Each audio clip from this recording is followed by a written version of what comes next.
अब इनका फ्यूल पूरी तरह खत्म हो चुका था। इसलिए पायलट हैरोल्ड कहता है कि अब कोई भी रास्ता नहीं बचा है, इसलिए हमें इस बड़े से समुद्र के ऊपर ही लैंड करना पड़ेगा। अब ये लोग अपना कुछ जरूरी सामान लेते हैं और समुद्र के अंदर ही लैंडिंग कर देते हैं और इनका प्लेन धीरे धीरे समुद्र में डूबने लगता है।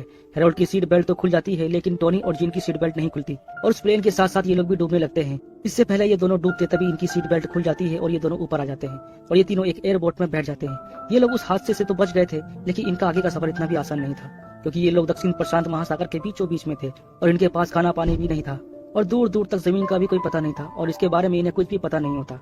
लेकिन उन्हें पूरा यकीन था कि जल्द ही यूएस नेवी उन्हें आकर यहाँ से बचा लेगी और तभी उन्हें सामने से यूएस नेवी का एक प्लेन जाते हुए दिखाई देता है। तभी हेराल्ड कहता है कि हमें पैराशूट खोल देना चाहिए ताकि पैराशूट को देखकर वो लोग हमारी मदद के लिए आ सके, क्योंकि इनकी एयरबोट काफी छोटी थी और इतनी ऊंचाई से वो लोग इनको नहीं देख पाते। लेकिन इनके पास पैराशूट भी नहीं था, वो समुद्र में प्लेन के साथ ही डूब चुका था और न ही इनके पास फ्लेयर गन थी। तभी ये तीनों अपनी लाइफ जैकेट उतारते हैं और उसे हिलाना शुरू कर देते हैं, लेकिन वो प्लेन बहुत दूर होने की वजह से उन्हें देख नहीं पाता और चला जाता है। हेराल्ड कहता है कि प्लेन हमारे लिए ही यहाँ आया था, लेकिन वो हमें देख नहीं पाए और ये हमारा आखिरी मौका था। तभी टोनी कहता है कि तुम सही कह रहे हो, ये लोग एक ही जगह पर बार बार हमें ढूंढने नहीं आएंगे। इसका मतलब कि अब इन्हें खुद ही किसी भी तरह से यहाँ से निकलना होगा और ये लोग ये बात अच्छी तरह से जानते थे कि यहाँ से निकलना इतना भी आसान नहीं है और अगर जापानी सेना ने इनको देख लिया तो वो लोग इनको पकड़ लेंगे। हेरोल्ड सबसे उनके जूते उतरवाने को कहता है, क्योंकि ये सफर बहुत ही लंबा होने वाला है, लेकिन उनकी बहुत छोटी थी, उसमें सामान रखने की भी जगह नहीं थी। इसलिए हेरोल्ड कहता है कि हमें अपने जूते फेंकने होंगे। टोनी और जीन तो अपने जूते समुद्र में फेंक देते हैं, लेकिन हेरोल्ड नहीं फेंकता। दोनों के पूछने पर वो बताता है कि अगर हमें जमीन दिखाई दी तो एक आदमी के जूते तो चाहिए होंगे ना हमें, इसलिए मैंने अपने जूते नहीं फेंके। और इसी तरह इनका पहला दिन बिना खाने पीने के बीत जाता है। एयरबोट बहुत छोटी होने की वजह से ये लोग ठीक से सो भी नहीं पाते, इसलिए ये तीनों बारी बारी से सोते हैं। रात को हेरोल्ड को बहुत ज्यादा प्यास लगती है, इसलिए वो अपने जूते में यूरिन करता है और उसे पी जाता है, क्योंकि वो जानता था कि अब इनको पीने के लिए पानी नहीं मिलने वाला। अगली सुबह हेरोल्ड, जो कि एक पायलट था और वो रास्ता अच्छी तरह से जानता था, वो उन्हें बताता है कि हम इस समुद्र में फंस चुके हैं और हमारी बोट हवाई की तरफ जा रही है, जो यहाँ से 1900 माइल्स दूर है और हमारे पीछे साउथ अमेरिका है, जो यहाँ से 6400 माइल्स दूर है। अगर हम ऐसे ही चलते रहेंगे तो कुछ ही हफ्तों में पहुंच जाएंगे। लेकिन टोनी कहता है कि हम पहुंचना तो छोड़ो, भूख और प्यास से ही मारे जाएंगे। लेकिन तभी जीन कहता है कि पानी में बहुत सारी मछलियां हैं, हम कुछ करके इन्हें पकड़कर खा सकते हैं। एयरबोट में कुछ सामान पड़ा था, उसकी मदद से वो लोग एक कांटा बनाते हैं जिससे वो मछली पकड़ सके। वो उस कांटे को पानी में फेंक देते हैं और तभी इनके कांटे में कुछ फंस जाता है। ये लोग उसे खींचने की कोशिश करते हैं, लेकिन वो रस्सी टूट जाती है और उसमें वो कांटा भी नहीं होता। जीन कहता है कि मैं जाकर देखता हूँ और मुझे गर्मी भी लग रही है। अब जीन पानी में कूद जाता है। टोनी भी सोचता है कि वो भी पानी में जाएगा, लेकिन हेरोल्ड उसे रोक लेता है और कहता है कि मैंने सुना है इस पानी में शार्क है। अब ये बात जीन सुनता है और वो भी जल्दी से बोट में आ जाता है। जैसे तैसे टाइम बीतता है और उन्हें समुद्र में 5 दिन बीत जाते हैं। चारों तरफ सिर्फ पानी ही पानी था, लेकिन ये पानी वो पी भी नहीं सकते थे और न ही इन्होंने कुछ खाना खाया था। तीनों की हालत बहुत खराब हो चुकी थी।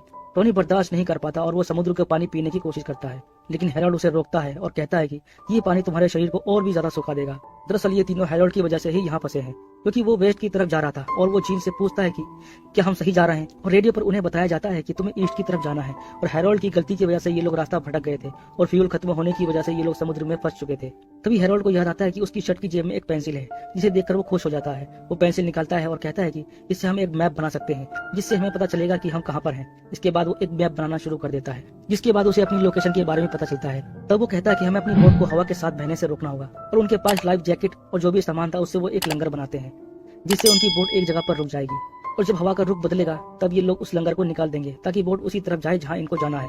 अब ये लोग लंगर बनाकर पानी में डाल देते हैं, जिससे इनकी बोट एक जगह पर रुक जाती है। अब ये लोग ऊपर वाले से दुआ करते हैं, क्योंकि अब इन्हें मौत भी सामने दिखाई दे रही थी। जिन कहता है कि हमने सारे काम अच्छे नहीं किए हैं, आज हमें आपकी मदद की जरूरत है। हेरोल्ड को भी समझ आता है कि उनके जैसे काफी सारे लोग समुद्र में फंसे होंगे और वो ऊपर वाले से कहता है कि जितने भी लोग समुद्र में फंसे हैं उन सबकी मदद करना। टोनी कहता है कि हमें पानी की बहुत जरूरत है, इसलिए बारिश करवा देना। लेकिन इनकी प्रार्थना करने के काफी टाइम बाद भी बारिश नहीं होती, जिस बात से टोनी नाराज हो जाता है। जिन कहता है कि थोड़ा सब्र करो। अब रात हो जाती है। जब ये लोग सो रहे थे तब बारिश होने लगती है और आज कई दिनों के बाद ये लोग पेट भर के पानी पीते हैं। ये लोग बहुत खुश हो जाते हैं, क्योंकि अब उनके शरीर में ताकत आ गई थी। अब जीन कई दिनों से मछली पकड़ने की कोशिश कर रहा था। हेरोल्ड उसका मजाक उड़ाते हुए कहता है कि मैंने तुमसे ज्यादा सब्र करने वाला फिशरमैन नहीं देखा है। तो जीन कहता है कि मैं जिस टाउन से आया हूँ वहाँ एक कहावत है, you don't catch you don't eat. लेकिन अब जीन का सब्र भी टूट चुका था, इसलिए वो अपनी जेब से चाकू निकालता है। तब हेरोल्ड उससे कहता है कि मैंने तुम्हें कितनी बार कहा है कि चाकू को तुम हमेशा अपनी जेब में ही रखना, क्योंकि ये चाकू एयरबोट में छेद कर सकता है। लेकिन जीन उसकी बात नहीं सुनता है और पानी में मछली का आने का इंतजार करने लगता है। जैसे ही उसे पानी में मछली दिखाई देती है वो उस पर चाकू का वार कर देता है, लेकिन तभी उसे लगता है कि उसने बोट पर ही चाकू मार दिया है। तब हेरोल्ड कहता है कि चाकू निकालना मत, अगर उसने चाकू निकाला तो बोट में पानी भरने लगेगा। लेकिन तभी जीन देखता है कि उसने चाकू एक छोटी शार्क पर मारा था। ये देखकर वो शार्क को अपनी बोट में खींच लेते हैं। इसके बाद वो लोग एक हफ्ते के बाद पहली बार खाना खाते हैं, जिस वजह से ये लोग बहुत खुश होते हैं और इनके शरीर में भी ताकत आ जाती है। तब हेरोल्ड कहता है कि जब मैं अपने घर जाऊंगा तब मेरी वाइफ मुझसे बहुत नाराज होगी। तब वो इन दोनों से पूछता है कि क्या तुम्हारी भी शादी हुई है। टोनी कहता है कि नहीं, मेरी गर्लफ्रेंड है। तो जीन कहता है कि ना तो मेरी शादी हुई है और ना मेरी गर्लफ्रेंड है। तब टोनी कहता है कि तुम मेरी बहन को डेट करना, वो बहुत खूबसूरत है। और जब ये लोग बातें कर रहे थे तब बहुत सारी शार्क इन्हें घेर लेती हैं। काफी देर तक इनकी बोट के आसपास घूमने के बाद वो शार्क इन पर अटैक नहीं करती, लेकिन जैसे जैसे दिन बीतते हैं तब इन्हें फिर से बहुत ज्यादा भूख लगने लगती है। और एक रात जब जीन पानी में हाथ डालकर बैठा था तब एक शार्क उसके हाथ पर अटैक कर देती है, जिसकी वजह से उसका हाथ जख्मी हो जाता है। लेकिन जीन की किस्मत अच्छी होती है कि उसको ज्यादा चोट नहीं आई थी। और कुछ टाइम बाद जीन को लगता है कि सामने कोई आइलैंड है और वो टोनी को दिखाता है, लेकिन टोनी कहता है कि सामने कुछ भी नहीं है, क्योंकि अब इतने दिन समुद्र में रहने के बाद इनको हेलोजिनेशन होना शुरू हो जाता है। अब ऐसे ही 15 दिन बीत जाते हैं और हम देखते हैं कि टोनी के हाथ में उसकी गन होती है। तब जीन कहता है कि तुम अपनी गन मुझे दो और बिल्कुल भी आवाज मत करना। तभी टोनी देखता है कि सामने उनकी राफ्ट पर एक पक्षी बैठा है।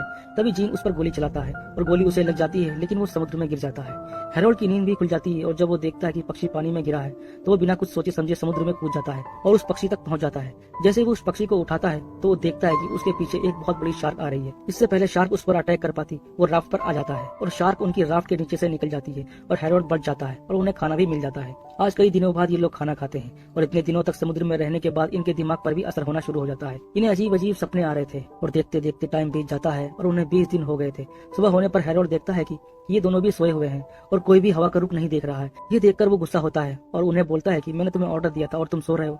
लेकिन तभी जीन गुस्सा होता है और उससे बोलता है कि यहाँ पर देखने के लिए कुछ भी नहीं है और वैसे भी आज हमें 20 दिन हो गए हैं, अब तक हमें आइलैंड पर पहुंच जाना चाहिए था, तो कहाँ है तुम्हारा आइलैंड?